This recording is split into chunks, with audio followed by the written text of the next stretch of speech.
పట్టించుకోకుండా మీరు ఇలా అందాల పోటీల మీద పెట్టిన ఫోకస్ ఎందుకు రైతుల మీద పెట్టట్లేదని అడుగుతా ఉన్నా. రైట్ సార్, ఇదే విషయంపై మరొకసారి రామచంద్ర గౌడ్ దగ్గరికి వెళ్దాం. దానికన్నా ముందు ఒకసారి జితేందర్ గారి దగ్గరికి వెళ్ళి మాట్లాడదాం. జితేందర్ గారు, ప్రస్తుతం ఏదైతే రాజకీయ సంక్షోభంలో ఇరుక్కున్న కాంగ్రెస్ పార్టీ ఈరోజు ఏదైతే ప్రస్తుతం కాంగ్రెస్లో కూడా అనేక కుమ్ములాటలు జరుగుతూనే ఉన్నాయి. ఈ నేపథ్యంలోనే ఇది బీఆర్ఎస్ ఏదో కేటీఆర్ని తీసుకొచ్చి ఒక యాక్టివ్ పర్సన్, చాలా యాక్టివ్గా ఉన్నారు, చాలా విషయాలలో అతనికి ఒక బ్రహ్మాండమైన నాలెడ్జ్ కూడా ఉన్నది, దానికి ఎవరు కూడా మనకు ఎలాంటి సందేహం లేదు. కాకపోతే అతన్ని తీసుకురావడం అనేది చేస్తున్నది. ఈ నేపథ్యంలోనే బీజేపీ స్ట్రాటజీ ఎట్లా ఉండబోతుంది వచ్చే ఇప్పుడు పంచాయతీ ఎలక్షన్స్ వస్తున్నాయి సార్.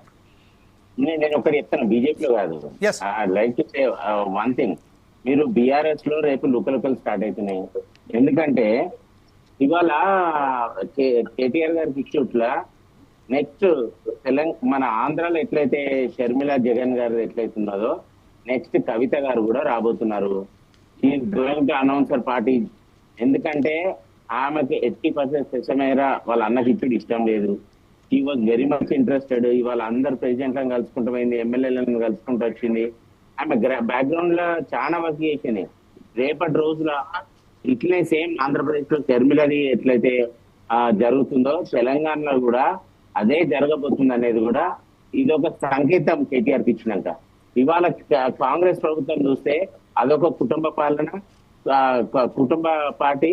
ఇప్పుడు నెక్స్ట్ బీఆర్ఎస్ చూస్తే కూడా ఇది ఒక కుటుంబ పార్టీ లెక్కనే ఉన్నది. ఇవాళ మీరు చూస్తే మాత్రం ప్రజల ఖర్చు ఒరిగేది ఏం లేదు. అందరూ వీరు చేసేది ఒకటే, వాళ్ళ కుటుంబాన్ని నిలబెట్టుకునేందుకు, వాళ్ళకు ఉన్న అసెట్స్ ని కాపాడుకునేందుకే వీళ్ళు రాజకీయ ఉద్దేశంతో ముంగటికి వస్తున్నారు. బీజేపీ ఒక స్టాండ్ తోని దేశం ఫస్ట్, తర్వాత పార్టీ నెక్స్ట్, తర్వాత ఇండివిజువల్ నెక్స్ట్ అంటాం మనం. ఇట్లాంటి ధోరణితో బీజేపీ పోతుంది. బీజేపీతో బీఆర్ఎస్ కి ఏం పొందుతానండి, నక్కకున్న నాగలోకానికి ఉన్నంత తేడా ఇది. ఎందుకంటే ఇవాళ బీజేపీ స్టాండ్ కూడా ఏదైనా కూడా BJP through election, through district president ఎన్నుకుంటున్నాము, తర్వాత state president district election through ఎన్నుకోబడుతుంది. ఇవాళ నేషనల్ అధ్యక్షుడు కూడా ఎన్నికల ద్వారానే ఎన్నుకుంటున్నాం మేము.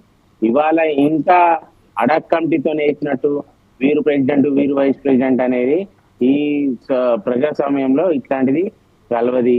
వీళ్ళు కుటుంబ పాలనతోనే వీళ్ళు ఇవాళ మేము మేము మేము మా తర్వాత నా కొడుకు, నా తర్వాత వీళ్ళు అనేది ఇదే ధోరణి ఇంకా పోతున్నారు. ఇది మంచిది కాదు దేశానికి అనేది చెప్తున్నాం.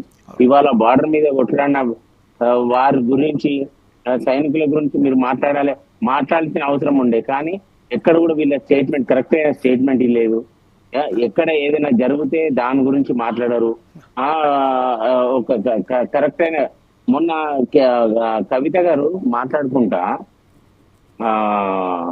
ఓవర్ది మన ప్రెస్ గురించి, ఏది హడాల్ ప్రెస్ గురించి స్టేట్మెంట్ ఇచ్చింది, కానీ ఇట్లా టెర్రరిస్ట్ అటాక్ అయినప్పుడు అట్లాంటి స్టేట్మెంట్ ఇవ్వలేదు. ఇట్లాంటి దౌర్భాగ్య స్థితిలో మనం ఉన్నాం.